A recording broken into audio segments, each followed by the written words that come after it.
오늘 말씀 제목을 보시면 예수님을 만난 사람들에 대한 이야기를 하는 내용입니다. 특별히 아주 유명한 간음 현장에서 잡힌 여자에 대한 본문인데요. 너무 유명한 본문이기도 하고 잘 알려진 이야기이기도 합니다. 그래서 오늘 조금 평소와는 좀 다른 방법으로 본문을 조금 접근했으면 좋겠습니다. 그래서 여러분이 함께 읽으실 때 마치 내가 이 본문을 처음 만난 것처럼 읽으시면서 여러분 머릿속에 질문을 한 가지씩 한번 만들어 보십시오. 제가 읽고 난 다음에 조금 다른 방법으로 여러분께 한번 질문 중에 한번 여쭤보겠습니다. 어떤 질문을 하셨는지. 모든 분의 질문을 다 함께 나눌 수는 없겠지만 질문을 함께 나누고요. 또 제가 준비한 이 본문에서 이런 질문들은 함께 생각해 봄직하다라고 하는 질문들을 함께 그 질문을 중심으로 오늘 본문을 함께 보았으면 좋겠습니다. 8장 1절부터 11절까지 읽으시는데 마치 이 본문을 처음 보는 것처럼 왜 이렇게 적혔을까? 왜 이렇게 행동했을까? 이게 도대체 무슨 뜻일까? 여러분의 질문을 한번 성경 공부하듯이 만들어 보시면 좋겠습니다. 본문을 같이 읽습니다. 8장 1절에서 11절까지 같이 한 목소리로 천천히 읽겠습니다. 질문 만드십시오. 예수께서는 올리브산으로 가셨다. 이른 아침에 예수께서 다시 성전으로 들어가시니 많은 백성이 그들에게서 모여들었다. 예수께서 앉아서 그들을 가르치실 때에 율법 학자들과 바리새파 사람들이 간음을 하다가 잡힌 여자를 끌고 와서 가운데 세워놓고 예수께 말하였다. 선생님, 이 여자가 간음을 하다가 현장에서 잡혔습니다. 모세는 율법에서 이런 여자를 돌로 쳐서 죽이라고 우리에게 명령하였습니다. 그런데 선생님은 이 일을 놓고 뭐라고 하시겠습니까? 그들이 이렇게 말한 것은 예수를 시험하여 보고 고소할 구실을 찾으려는 것이다. 그러나 예수께서는 몸을 굽혀서 손가락으로 땅에 무언진가를 쓰셨다. 그들이 다그쳐 물으니 예수께서 몸을 일으켜 그들에게 말씀하셨다. 너희 가운데서 죄가 없는 사람이 먼저 이 여자에게 돌을 던져라. 그리고는 다시 몸을 굽혀서 땅에 무엇인가를 쓰셨다. 이 말씀을 들은 사람들은 나이가 많은 이로부터 시작하여 하나하나 돌아가고 마침내 예수만 남았으며 그 여자는 그대로 서 있었다. 예수께서 몸을 일으켜 여자에게 말씀하셨다. 여자여, 사람들은 어디에 있느냐? 너를 정죄한 사람이 하나도 없느냐? 여자가 대답하였다. 주님, 한 사람도 없습니다. 예수께서 말씀하셨다. 나도 너를 정죄하지 않는다.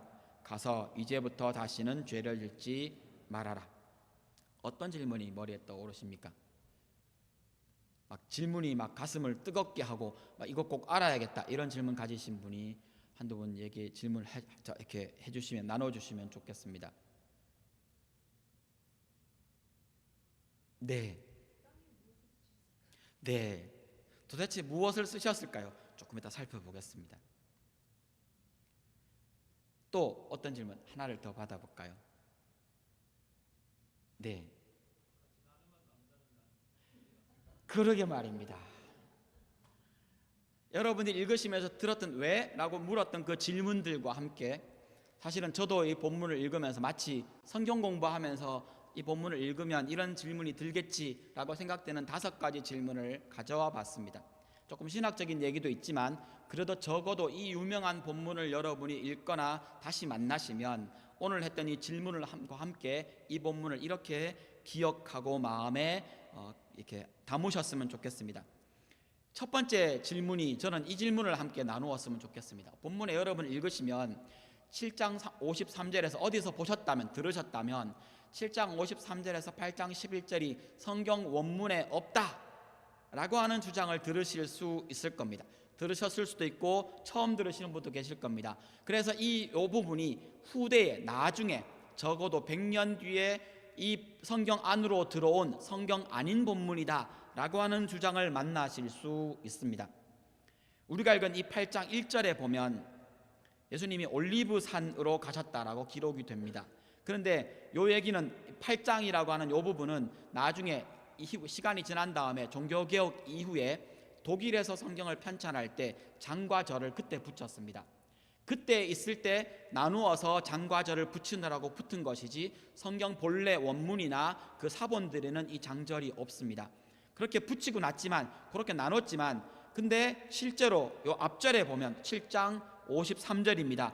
그들은 제각기 집으로 돌아갔다, 이런 말이 적혀 있는데, 제가 빨간색을 표시한 저 부분이 여러분이 갖고 계는 성경에도 꺾은 큰 괄로로 이름을 붙인다면 큰 괄로가 족이 붙어 있고요. 그리고 저렇게 괄로가 열린 다음에 8장 11절에 가면 큰 괄로가 닫힙니다. 그러니까 7장 53절부터 8장 11절까지가 저 큰 괄로로 묶여 있는 저 부분이 주석을 보면, 혹은 각주 같은 설명을 보면 이 본문은 어떤 고대 사본에는 없음이라고 적혀 있다는 겁니다. 어떤 고대 사본에는 없는데, 즉 아주 권위 있는 오래된 사본에는 없는 내용인데 이후에 시간이 지난 다음에 성경에 어떤 사본들에 들어와 있더라. 그러니까 성경 원문에는 이 얘기가 없는 건데 후대에 사람들이 막 적어가지고 넣었다라고 주장하는 학자나 목사나 사람들을 만나실 수 있다는 겁니다. 인터넷에 들어가도 굉장히 많은 이야기를 들으실 겁니다. 그래서 요 괄로로 딱 쳐져 있는 요 본문에 대한 별명이 붙어 있습니다. 조 밑에 쓰여 있는 쪽에 그 별명입니다. 페리코페 아둘테라라고 불리우는 라틴어입니다. 그렇게 불려있는 그 본문 이름, 음란한 여자에 대한 이야기라는 걸로 이렇게 적혀 있습니다. 신약 성경에 대한 이야기를 하려면 여러분이 전문적으로 책을 읽으실 필요는 없지만 한 번쯤은 들어보시는 것이 좋은 이야기를 오늘 저기 한번 해보겠습니다. 신약 성경은 예수님이 십자가에 죽으신 다음에 그 제자들이 살아있던 때에 한 명씩 한 명씩 죽기 시작했습니다. 그때는 그 당시 예수님을 목격했던 사람이 다 있으니까 굳이 적을 필요가 없습니다. 제자가 와서, 사도가 와서 이야기하면 그 얘기를 직접 들을 수 있었습니다.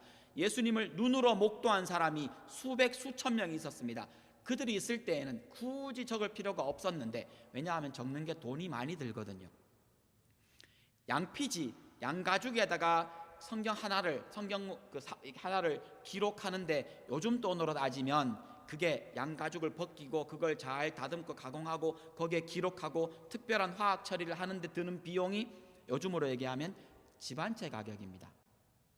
그러니까 이게 그냥 쉽게 하나 베끼자 쓰자 이렇게 되는 문제가 아니라서 정말로 헌신된 어떤 사람이 집 한 채를 팔아야만 성경 사본이 하나 나오는 양피지의 말입니다. 그래서 많은 사본들이 양피지의 기록을 못하고 파피루스라고 하는 그 갈대 같은 것을 펴서 만든 거기다가 기록합니다. 이게 식물이다 보니까 그때 예수님의 제자들이 살아있을 때, 사실은 성경은 그렇게 기록되었습니다. 예수님의 사도들이 살아있을 때 한 사람 한 사람씩 죽으니까 기록해야겠다 라는 생각이 들었고, 그래서 기록하기 시작합니다. 그래서 예수님의 사도들이 기록한 것이 성경입니다. 성경은 반드시 사도들이 기록했어야만 성경, 정경이라고 인정하게 됩니다. 근데 그들이 기록하고 난 다음에 기독교가 엄청난 박해를 받잖아요. 그래서는 보통 사람들처럼 신앙생활을 하지 못하고 그 성경책을 들고 지하로 들어갑니다. 이건 말 그대로 지하입니다. 카타쿰이라고 불리우는 땅굴을 파고 들어갑니다. 어떤 사람은 평생 거기서 태어나서 거기서 죽습니다. 그 기간이 거의 200년이 넘습니다. 그 200년이 넘는 기간 동안 더 오래된 카타쿰도 있었습니다. 거기에서 바퀴를 피해 살다가 여러분 잘 아시는 익투스라고 불리는 물고기 모양이 그때 나온 겁니다. 왜냐하면 비밀로 살아야 했기 때문에, 내 신앙을 숨겨야 했기 때문에 내 신분을 숨기면서 사용했던 암호 같은 기호가 그 익투스였습니다. 그래서 그렇게 밝힌 사람만 그 카타쿰으로 들어갈 수 있었고 그 안에서 예배를 드립니다. 거기에 쪼가리로 된 파피루스 된 성경 사본들을 가지고 수백 개의 비밀 교회들이 존재했던 겁니다. 그러다가 기독교가 공인이 됩니다. 밖으로 나오기 시작한 겁니다. 이게 나오는데 와 나와라 이렇게 해서 나온 게 아니고 정말 나가도 되는지를 믿을 수 없었기 때문에 그들이 교회 땅굴 속에서 나오기까지 거의 7, 80년의 시간이 걸립니다. 안 믿는 겁니다. 평생을 땅 속에서 살았고 사람 한번 못 보고 그 어두운 굴 속에서 살다가 밖으로 나온 그 그리스도인들이 얼마나 문화 충격을 받았겠습니까? 그리고는 가슴에 품고 있는 우리 공동체가 가지고 있는 성경, 이게 전체 성경을 다 갖고 있는 게 아니라 쪼가리를 갖고 있습니다. 마태복음을 갖고 있는 공동체, 누가복음을 갖고 있는 공동체, 우리는 마태복음과 요한복음을 갖고 있고 누구는 바울서신 몇 개를 갖고 있고, 이들이 다 모여서 이제 함께 공인된 교회가 되었기 때문에 함께 모여서 우리가 갖고 있는 성경책을 내어놓고 이제 맞추기 시작합니다. 우리는 이 성경을 갖고 있고 너희는 저 성경을 갖고 있는데 그 사이에 우리 누구 중에, 교부 누구 중에 이 사람이 성경은 이러이러한 권들이 어느 공동체에 있고 어느 공동체에 있고, 이게 문헌에 남아 있었습니다. 그걸 기준으로 해서 모아서 27권의 신약 성경이 있다. 우리가 예수 그리스도를 통해 사도를 통해 전수받은 책이 27권이다 라고 397년에 함께 모여서 27권, 여기까지가 성경, 요 밖에 거는 외경, 요렇게 정한 게 정경을 확인한 공인한 절차였습니다. 문제는 이 신약 사본들 중에 저기 나와 있는 것처럼 바티칸 사본이라고 하는 카피본이 있습니다. 어차피 원본은 없습니다. 바티칸 사본이 있는데 이 바티칸 사본이 오래된 사본, 이게 기독교가 공인된 뒤에 들고 나왔지만 아직 정경으로 확인되기 전에 사본이었습니다. 바티칸 사본과 시내 사본에 요한복음 7장 53절에서 81절의 내용이 없습니다. 그래서 어떤 사람들이 봐라, 기독교가 공인되기 전에 제일 오래된 사본에 이 본문이 없지 않느냐, 그러므로 이건 본문이 아니다 라고 말합니다. 그런데 결론부터 얘기하면 아닙니다. 왜냐하면 저때 기독교에서 그 공인을 확인하기 위해서 사람들이 모여서 회의하는 과정에서 기록된 글들이 있습니다. 그 글에 보면 대표적인 사람이 어거스틴 같은 사람입니다. 굉장히 유명하죠. 그 사람이 기독교 정경을 확인하는 과정에 무슨 글을 썼냐 하면, 우리가 지금 지하에서 가지고 온 성경들을 쭉 펼쳐놓고 확인하는 중인데 요한복음이 기록되어 있는 여러 가지의 여러분이 갖고 있는 사본들이 있다. 근데 거기에 어떤 사본에는 요한복음, 우리가 말하는 요한복음 7장 53절에서 8장 11절에 가늠한 여인에 대한 이야기가 없더라. 어떻게 이게 없을 수 있냐? 이 본문은 반드시 성경 안에 들어가야 한다. 이건 우리의 전통 안에 맞는 이야기이며 이건 우리가 우리 선배들에게 배웠던 이야기지 않냐, 들었지 않냐, 너 알고 있지 않냐, 바티칸 사본과 시내 사본에 없다고 이걸 빼면 되냐라고 적어놓은 문헌이 있다는 겁니다. 무슨 말인가 하면, 우리가 지금 보기에는 오래된 사본 가지고 발견한 사본, 오래된 사본에는 저 얘기가 없는 게 맞습니다. 그런데 어거스틴이 말했던 것처럼 그때 정경을 확인할 때에는 7장 53절에서 8장 11절의 본문이 담겨져 있는 사본을 그들이 가지고 있었다는 이야기입니다. 그래서 그것을 공인했고, 그래서 이후에는 거의 모든 사본이 7장 53절에서 8장 11절의 본문을 다 포함시키고 있습니다. 거기다가 재밌는 건 뒤에 나오는 사본 그림을 하나 보여드리겠습니다. 이게 바티칸 사본에 요한복음 7장 53절에서 8장 11절에 나오는 부분인데 막 흐리게 보이는 부분이 있으시죠? 글씨가 안 적혀 있는 것 같은. 그게 글씨가 안 적혀 있는 게 맞습니다. 저기 글씨가 안 적혀 있고 뒷부분에 적힌 거하고 이렇게 종이가 이렇게 접히면서 오래됐으니까 맞은편에 있는 종이의 잉크들이 거기에 묻어서 그렇지, 저기가 저렇게 비어 있어요. 저기 비어 있는 저쪽 그 양이 7장 53절에서 8장 11절 내용이 딱 들어가면 딱 맞을 만큼이 공백으로 비워져 있습니다. 저게 바티칸 사본입니다. 근데 분명한 건 안 적혀 있습니다. 이 이야기와 함께 정경 확인하는 그 모든 과정과 절차, 어거스틴과 여러 교부들의 기록된 내용을 볼 때 우리가 지금 가지고 있는 오래된 사본에는, 바티칸 사본과 시내 사본에는 요한복음 7장 53절에서 8장 11절까지의 내용이 오래된 사본에는 없지만, 그러나 정경을 확인하던 그때에는 그들이 그 본문이 포함되어 있는 사본을 가지고 있었고 보고 있었고, 그래서 요한복음이 정경이듯이 지금 본문이 하나님의 말씀 안에 있는 내용이 분명하다는 겁니다. 근데 왜 그렇게 관로를 붙여놨냐고요? 참고하라고 붙여놓은 겁니다. 이게 오래된 사본에 없는 사본들이 있습니다. 그리고 성경 읽는 사람들이 참고하십시오. 성경 사본을 연구하는 학자들은 그 발견한 여러 증거들을 자기만 알고 있고 숨기는 것이 아니라 공개하고 보여주고 여러 사람 앞에 확인시켜서 여러 사람들이 여러 교차 검증을 해서 우리가 가지고 있는 성경의 가장 원본에 가까운 내용을 담고자 하는 노력을 하고 있는 겁니다. 그 일환으로 거기에 큰 꺾은 관로가 들어가서 이 본문은 고대 사본에 없습니다. 하지만 이건 성경의 내용이 맞습니다 하고 본문에 들어와 있는 겁니다. 그러므로 여러분, 7장 53절에서 8장 11절이 성경 본문이 아니라고 말하는 사람의 이야기를 무시하셔도 됩니다. 오히려 이렇게 얘기하시면 됩니다. 여러분이 가지고 계신 개역개정 성경이나 혹은 제가 예배 중에 사용하는 표준 세번역본이나 혹은 여러분이 영어 성경을 쓰신다면 킹 제임스 버전을 쓰시든지 NIV를 쓰시든지 ESV를 쓰시든지 여러 번역본들을 가지고 계실 텐데, 보통 교회에서 사용하고 있는 그런 많이 사용하는 그 정도 성경이면 지금 인류 학자들이 혹은 성경 학자들이 찾고 찾은 것을 검증해서 이게 한두 명이 한 게 아닙니다. 수백 명, 수천 명의 PhD 학자들이 평생을 바쳐서 연구한 것들을 모아서 지금 여러분이 가지고 계신 성경의 본문 텍스트가 여러분 앞에 주어진 겁니다. 그걸 하나님이 우리에게 주신 예수 그리스도께서 사도들에게 가르쳐 주신 그 말씀이 그대로 기록된 것이라고, 그냥 여러분이 갖고 계신 한글 성경이든 영어 성경이든 그걸 성경 말씀이라고 받아들이셔도 괜찮다는 겁니다. 있는 그대로 받으십시오. 다만 읽으십시오. 아, 그래, 그 성경이다 이라더라 라고 두지 마시고 그 말씀을 읽으십시오. 그 살아있는 하나님의 말씀이 우리에게 역사하게 될 겁니다. 이 이야기가 본문의 맥락에서도 이 가늠한 현장에서 잡힌 이 여인의 이야기가 배경이 장막절입니다. 장막절의 배경에서 이 본문의 메시지와 앞뒤 문맥은 배경과 그 절기 내용은 정확하게 일치합니다. 그리고 전후 문맥에서의 메시지와 시간 전개 부분에서도 내용은 성경 본문이 요한복음 이 본문에 들어와 있는 내용이 맞다는 것을 확증해 주고 있다는 겁니다. 이 이야기뿐 아니라 두 번째 질문을 이렇게 던질 수 있습니다. 여자는 끌고 왔는데 남자는 어디 갔느냐고요. 그러게 말입니다.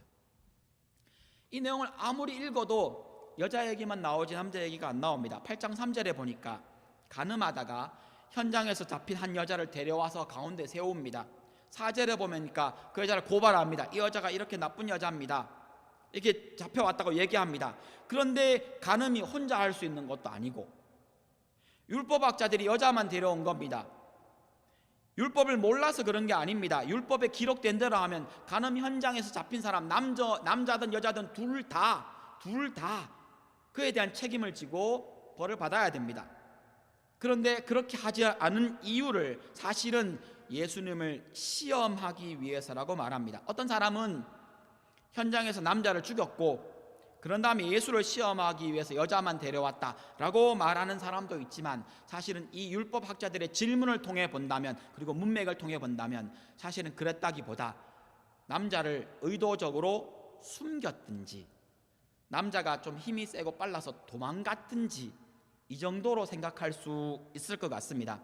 만약에 율법학자들이 예수님께 묻는 질문에 대해서 이 남자는 없었고 죽였고 여자만 데려왔다라고 말한다면 5절의 질문 자체가 이들의 질문이 정당성이 떨어집니다. 오히려 남자는 의도적으로 놓아주었고 현장에서 도망가도록 해주었고 여자만 데려왔다는 것이 문맥과 그 당시의 상황에 더 맞는다는 겁니다. 율법에 따르면 레위기 20장이나 신명기 22장 같은 데 보면 가늠하다가 현장에서 잡힌 남자와 여자는 둘 다 죽이라고 합니다. 율법은 굉장히 준엄합니다. 이걸 알기 때문에 율법학자들이 두 사람을 잡아 왔어야 했습니다. 만약에 정말로 율법대로 하려고 한다면. 근데 이들은 율법을 몰라서가 아니라 예수님을 올무에 넘어뜨리기 위해 이 일을 꾸몄습니다. 심지어 성경의 여러 가지 사건들과 이 당시의 문헌들을 통해서 율법학자들과 바리새인들의 성향을 잘 알고 있는 그 고대의 어떤 사람의 기록에 따르면 이 이야기를 통해 의도적으로 함정을 팠다라고 말하는 사람도 있습니다. 어떻게 함정을 파느냐 하면 예수님을 넘어뜨리려고 시험에 들게 하고 시험 올무를 만들고 싶은데 간음을 하고 있다는 정보를 들은 율법학자들이 저 여자를 이용해야겠다 라고 해서 그 현장을 덮친 다음에 그 여자만 필요했던 겁니다. 그리고는 데려가서 이렇게 갸녀린 여자를 네가 죽이라고 명령해서 책임을 뒤집어 쓰겠느냐 아니면 율법을 어기겠느냐라고 하는 함정 사이에 예수님을 몰아넣었다는 겁니다. 남자가 도망갔든지 혹은 혼자만 풀려났든지 결국은 이 여자는 한번 생각해 보십시오. 이 여자의 심정을 한번 생각해 보십시오. 이 여자가 간음의 현장에서 잡혔습니다. 현장에서 잡혔으니 얼마나 민망했겠습니까? 물론 나쁜 짓하고 잘못한 게 맞습니다. 근데 이 여자가 그 남자에게 마음을 주고 이 여자가 이 남자를 믿었을 텐데 남자는 배신하고 도망갔습니다. 자기만 쏙 빠져나갔습니다. 율법학자들은 남자는 놔두고 자기만 잡아옵니다. 그리고는 많은 사람들 앞에 끌고 오는 그 과정에서 그냥 조용히 모시고 왔겠습니까? 아니면 짐승처럼 끌고 왔겠습니까?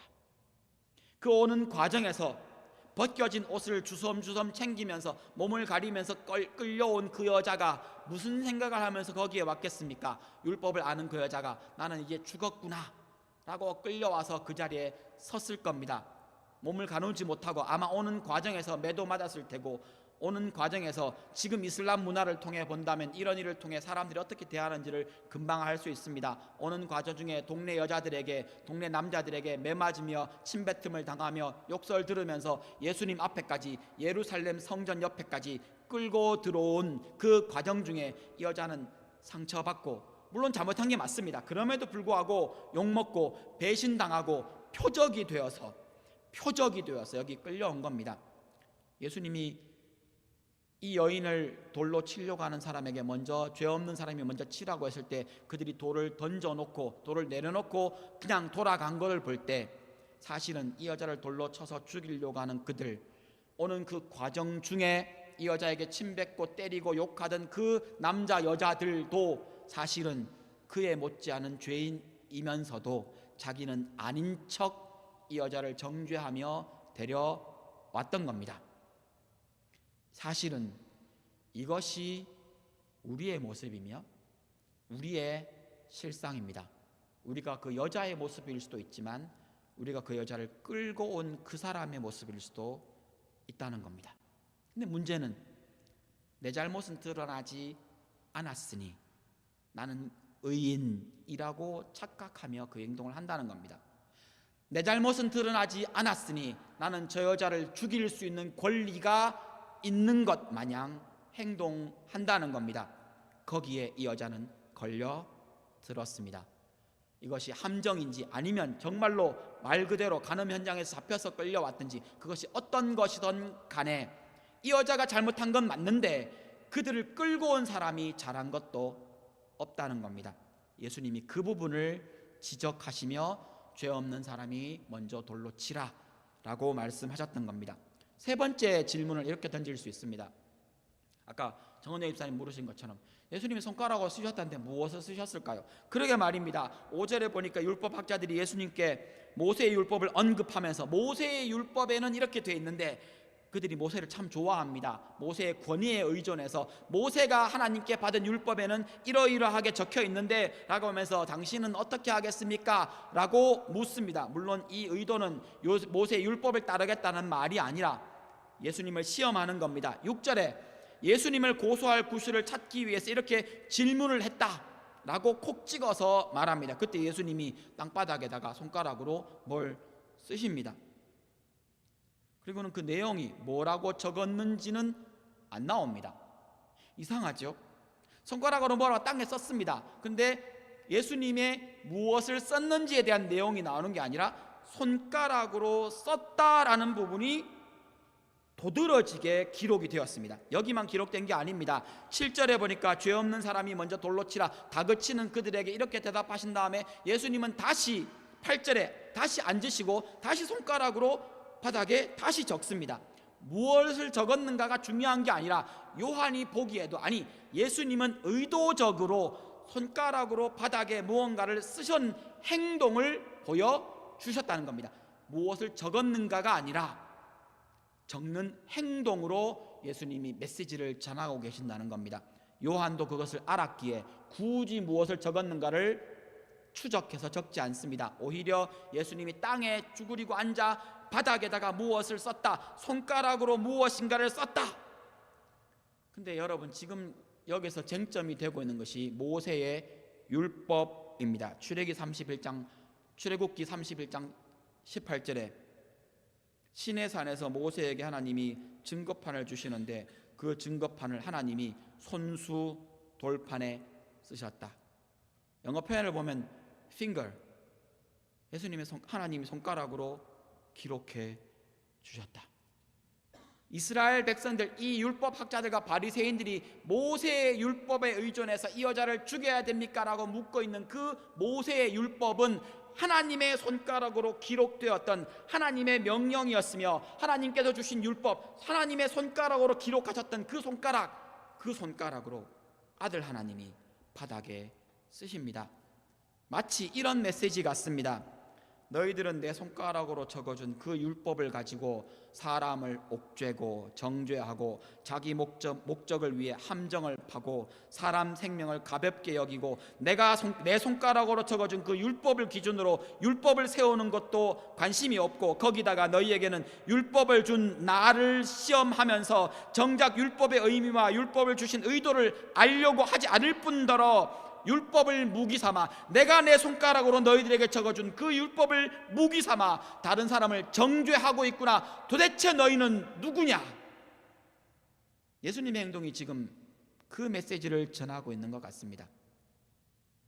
내가 내 손가락으로 직접 적어서 율법을 주었더니만 그 율법을 들고 내게 와서 사람 죽이니 많이 하고 있느냐?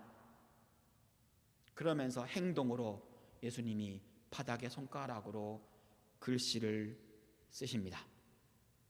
율법을 주신 분의 의도와 율법의 뜻, 그 본뜻에는 관심이 하나도 없습니다. 오직 그 율법을 이용해 무기 삼아 자기의 목적, 자기의 욕심을 채우려고만 하고 있습니다. 사실은 이런 일이 이때만 있었던 게 아니라 안타깝고 민망하고 부끄럽지만 우리는 얘기해야 되는 일들이 있습니다. 개신교, 기독교, 로만 캐톨릭을 포함한 모든 기독교와 또한 종교개혁을 통해 나온 개신교 안에서도 사실은 이런 형태의 마치 성경이 무기인 것처럼 사용했던 어두운 역사들이 여전히 존재합니다. 부끄러운 얘기지만 이걸 교회 밖에 있는 사람한테 들으면 더 민망하고요, 이 얘기는 교회 밖에 있는 사람한테 들으면 안 됩니다. 우리 입으로 얘기해야 됩니다. 우리의 부끄러운 것 우리가 들춰내야 됩니다. 우리가 반성해야 되고 우리가 기억해야 됩니다. 그 많은 예들 중에 하나가 미국 안에서도 있었고 한국에도 있었습니다. 미국에서 어떤 일이 있었습니까? 흑인들 죽이며 성경을 내밀었습니다. 인디언들 죽이며 성경으로 그들에게 다가갔습니다. 이 땅을 하나님의 이름으로 정복하자. 흑인을 죽이며 그들의 인권을 말살하며 많은 미국의 목사들이 성경 본문을 들고 설교를 했었습니다. 한국은 아닙니까? 한국에서 성경에서 말하고 있지 않은, 성경에서 강조하고 있지 않은 예수 믿고 복받고 예수 믿고 형통하자, 이 얘기를 들고 그 복이 물질의 복에만 한정되어 있는 그런 복음을 들고 목사가 성경책을 들고 있다는 그 권위를 가지고 얼마나 많은 성도들에게 하지 말아야 될 행동과 하면 안 되는 그 짓을 해가며 그 권위를 높여가며 말할 수 없는 많은 것들을 성경의 권위에 기대어서 그렇게 해왔다는 겁니다. 율법학자들이 율법을 들고 이 짓을 하는 것이랑 이 시대에 많은 종교인들이 많은 교회 안에서 그 짓을 하는 것이랑 크게 다르지 않습니다. 그들만 욕할 게 아니라 우리라고 다릅니까? 우리라고 다릅니까? 우리도 사실은 그와 똑같은 부류의 사람들입니다. 하나님의 은혜로 그런 기회가 주어지지 않았을 뿐입니다. 내가 좀 덜 똑똑한 게 얼마나 감사한지요.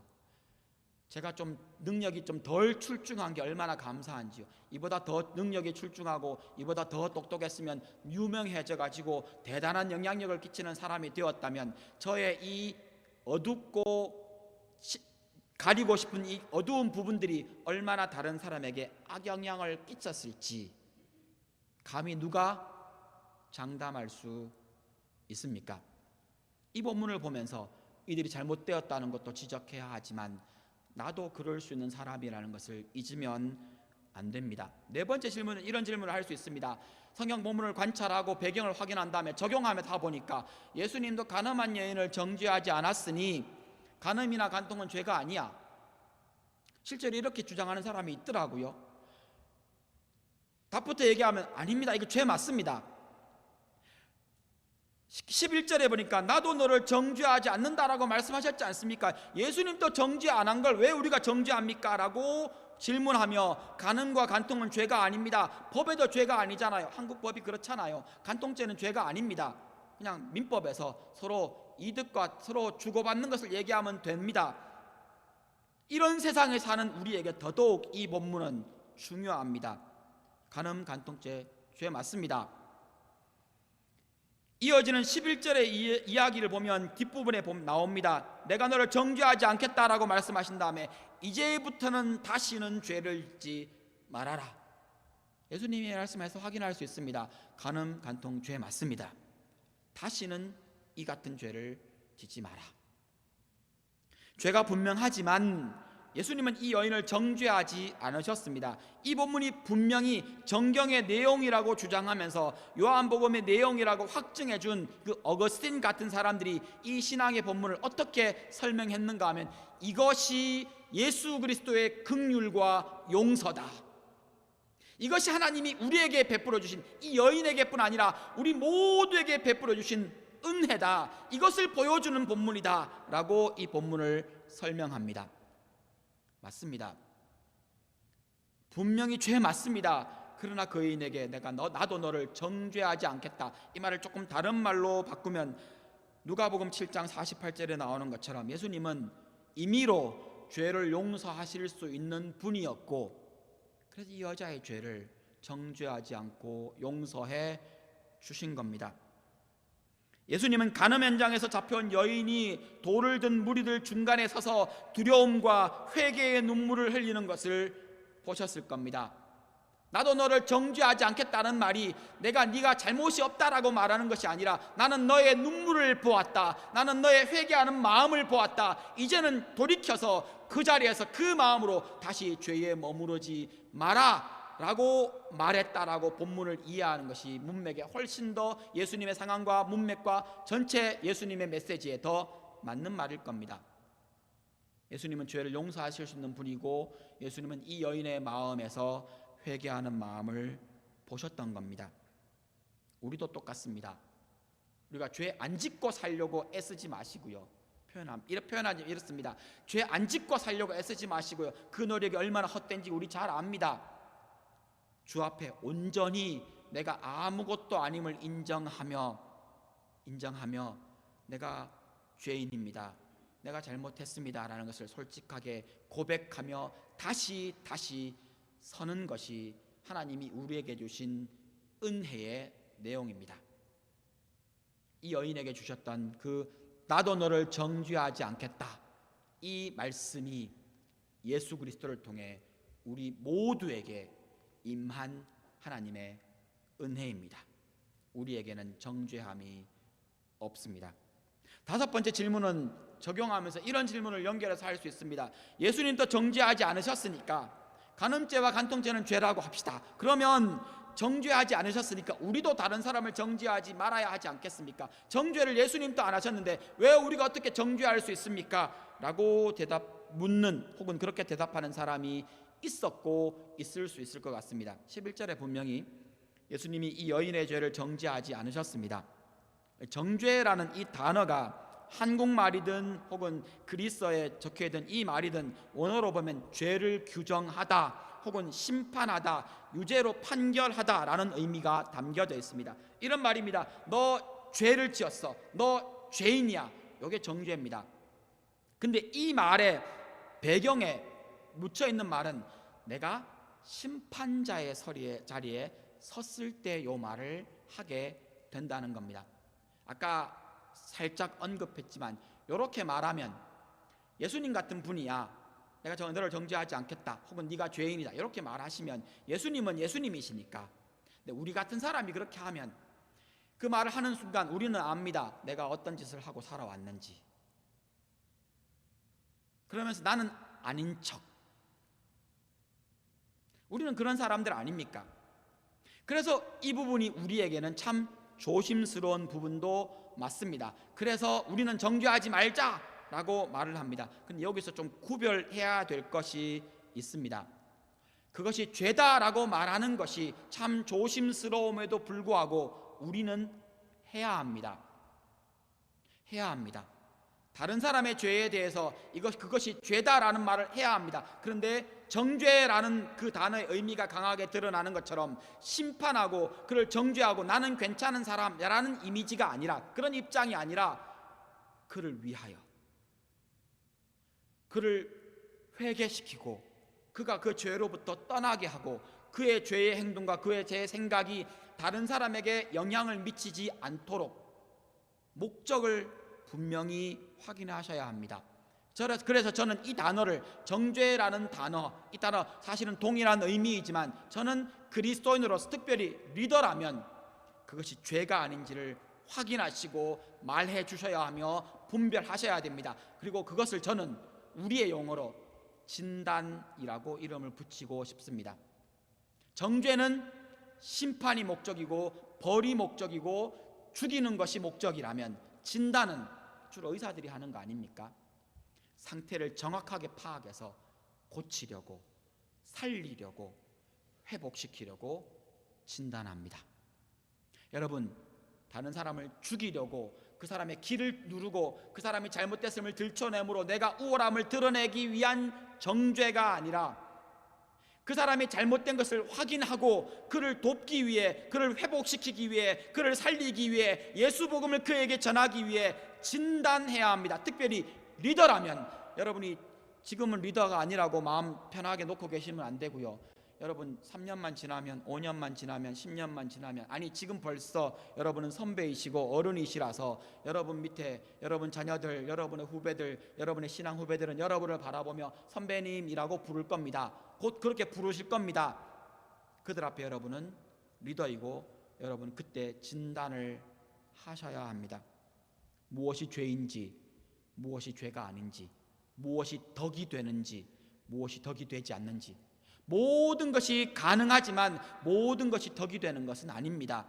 그러기에 리더는, 앞선 사람은, 선배는 진단해서 바로잡고 교회의 퓨리티, 교회의 가장 중요한 두 가지의 기둥, 유니티와 퓨리티, 순수함과 하나됨, 이 두 가지를 지켜 나가야 합니다. 정죄는 죽이기 위한 목적이라면 진단은 사랑하고 회복시키고 성장시키기 위한 목적입니다. 우리는 단호히 그 행동과 그 사람의 죄를 분별하고 진단하고 금지시키고 또는 바른 행동으로, 바른 신앙으로 인도해 주기 위해 우리는 그 죄를 분별하여 말할 수 있어야 한다는 겁니다. 말씀을 정리해 보겠습니다. 오늘은 질문들을 중심으로 살펴봤습니다. 여러분이 성경을 보시면 이런 질문들을 한번 던져보십시오. 왜 예수님이 손가락으로 쓰셨을까? 왜 여자만 있을까? 남자는 어디 갔을까? 왜 꺾은 관로가 있을까? 이런 질문들이, 여러분 그 질문을 던지는 것을 두려워하지 마시고 그런 질문들을 하는 것이 불경스러운 것이 아니라 우리가 하나님 말씀을 대하는 바른 자세입니다. 자꾸 물으십시오. 하나님 도대체 왜 그러셨습니까? 하나님 도대체, 여러분 나중에 기회가 되면 다시 얘기하겠지만 이런 질문들 말입니다. 도대체 왜 가나안 땅에 있는 사람을 다 죽이라고 하셨습니까? 애까지, 동물까지. 도대체 왜 그러셨습니까? 이거 의문 안 되십니까? 이 질문 던지셔야 합니다. 여러분 이 질문 던지시고 그 질문 답 찾기 위해 머리 끙끙 싸매면서 찾으셔야 됩니다. 질문을 던지시고 답을 찾으십시오. 성경 말씀이 우리의 이성의 이 난도질 앞에서 성경이 분해되어 버릴 정도의 성경이라면 성경 버리십시오. 그따위는 성경이 아닙니다. 하나님이 우리에게 주신 이 말씀은 우리의 이성 따위로 난도질해서 없어질 정도의 수준의 말이 아니라는 겁니다. 난도질 해보십시오. 질문 던져보십시오. 그 말씀에 도전해보십시오. 정말 그러한가? 성경을 깊이 읽어보십시오. 성경 한 절 두 절 읽고 틀렸다라고 섣부르게 교만스럽게 말하지 마시고요. 정말 다시 읽어보십시오. 다시 앞뒤 문맥을 보십시오. 질문을 던져보십시오. 그 말씀 안에서 하나님이 우리에게 들려주시는 그 말씀을 여러분의 영혼이 듣게 되실 겁니다. 이 말씀이 하나님이 우리를 위해 주신 우리의 생명과 우리의 구원과 우리의 하나님 나라의 삶을 위해 주신 하나님의 말씀입니다. 다 같이 기도하십니다. 기도하실 때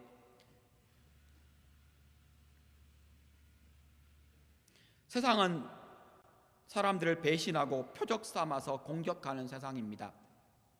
이런 세상에 우리가 소망을 두지 않고 오직 예수만 바라보며 살게 해달라고 함께 기도하시면 좋겠습니다. 그 여인이 당했던 일이 사실은 우리에게도 있을 수 있고요. 여인을 표적 삼았던 그 행동이 우리의 행동일 수도 있습니다. 우리의 삶을 돌아보며 우리가 이 세상에 소망 두지 않고 오직 예수에게만 소망 두며 살아가게 해달라고 이 시간 여러분 함께 결단하시며 같이 기도하십니다. 기도하시겠습니다.